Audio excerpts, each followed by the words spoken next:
당신은 정말로 성령님과 동행하고 있습니까? 아니면 단지 종교적인 습관만 반복하고 있습니까? 성령을 초청하는 기도는 단순히 의식적인 행위나 형식이 아닙니다.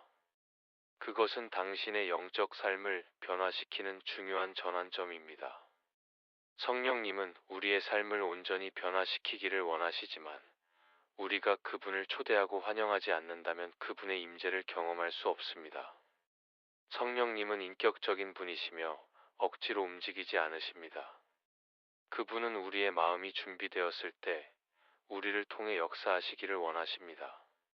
성령을 초청하는 기도는 단순한 구호가 아니며 진심 어린 고백과 바른 자세로 다가갈 때만 그분의 임재를 경험할 수 있습니다. 그렇다면 성령을 초청하는 기도는 어떻게 해야 할까요? 첫 번째로, 성령을 초청하는 기도의 첫 번째 단계는 자기 비움입니다. 성령님은 더럽고 고집 센 그릇에 거하시지 않으십니다. 시편 51편 10절에서 다윗은 하나님께 이렇게 기도합니다. 하나님이여, 내게 정직한 마음을 창조하시고 내 안에 정결한 영을 새롭게 하소서. 다윗은 자신의 죄를 깊이 회개하며 하나님의 깨끗한 마음과 영을 간구했습니다. 회개는 단순히 죄책감을 씻어내는 것이 아니라 성령님이 거할 자리를 비우는 것입니다. 우리의 마음속에 여전히 자만과 고집이 남아있다면 성령님은 그 자리에 임하시지 않으십니다. 하나님은 심령이 가난한 자는 복이 있다 하셨습니다. 진정으로 성령을 초청하고자 한다면 우리는 우리 안의 교만과 고집을 내려놓고 온전히 하나님의 뜻에 순종할 준비가 되어야 합니다. 성령을 초청하는 첫 번째 기도는 우리의 죄와 고집을 내려놓고 하나님께 순전히 자신을 내어드리는 것입니다.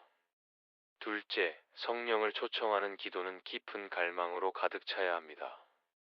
갈라디아서 5장 17절은 육체의 소욕이 성령을 거스르고 성령은 육체의 소욕을 거스른다고 말합니다. 우리의 내면에서 여전히 세상의 유혹과 죄의 즐거움을 놓지 못한 마음이 있다면 성령님은 그곳에서 역사하시기 어렵습니다. 성령의 불은 영적 무관심과 타협 위에 떨어지지 않습니다. 우리가 하나님을 갈망할 때만 성령은 우리 안에서 역사하십니다. 마태복음 5장 6절에 예수님은 의에 줄이고 목마른 자는 복이 있다고 하셨습니다. 의를 향한 깊은 갈망, 하나님의 임재를 향한 갈급함이 성령을 초청하는 기도에서 매우 중요한 요소입니다. 그 갈망이 없다면 성령님은 그 자리를 비워두고 가실 것입니다. 성령을 초청하는 기도는 단순히 입술의 고백이 아니라 마음 깊은 곳에서 하나님을 갈망하는 기도여야 합니다. 진정으로 성령을 초청하려면 우리가 세상의 모든 유혹을 포기하고 하나님께 전적으로 나아가야 합니다. 셋째, 성령을 초청하는 기도는 하나님의 말씀과 함께 해야 합니다. 요한복음 6장 63절에서 예수님은 내가 너희에게 이른 말이 영이요 생명이라고 말씀하셨습니다. 성령님은 하나님의 말씀과 분리되지 않으며 말씀 위에 임하십니다. 성령을 초청하는 기도는 하나님의 말씀을 묵상하고 선포하는 가운데 이루어져야 합니다. 성령님은 우리가 말씀을 통해 하나님을 더 깊이 이해하고 그 뜻을 구할 때 역사하십니다. 디모데후서 3장 16절은 모든 성경은 하나님의 감동으로 된 것으로 교훈과 책망과 바르게 함과 의로 교육하기에 유익하다고 하셨습니다. 하나님께서 우리에게 주신 말씀은 단순한 가르침이 아니라 성령이 우리 삶을 이끌어가도록 돕는 도구입니다. 성령을 초청하는 기도는 말씀을 통해 이루어져야 하며 우리가 말씀을 선포할 때 성령은 우리의 삶 속에서 강력히 역사하십니다.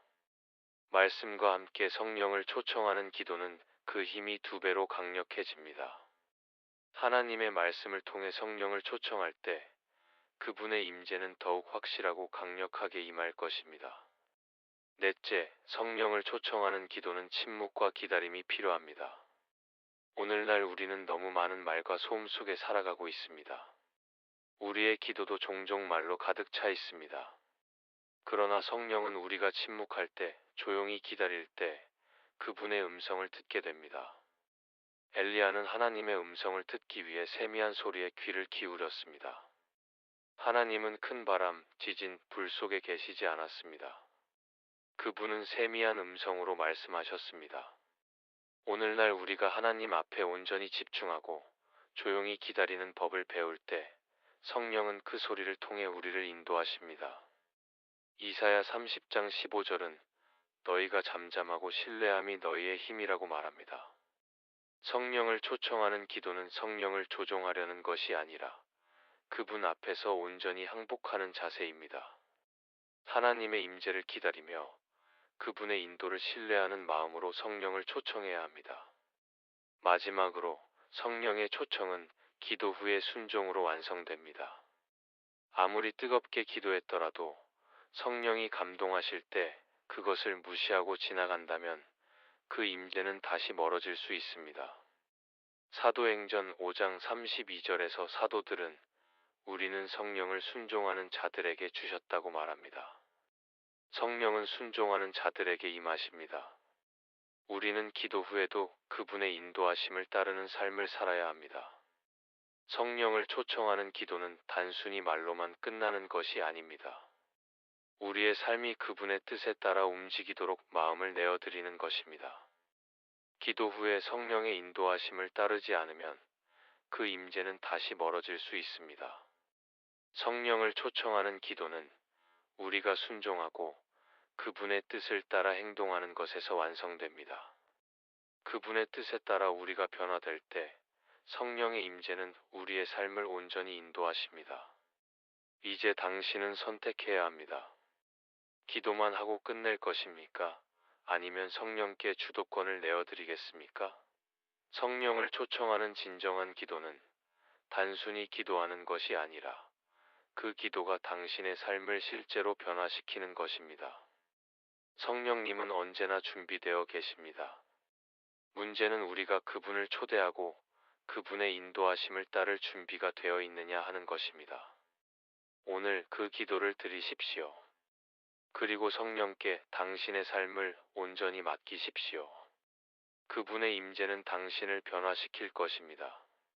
성령은 반드시 응답하십니다.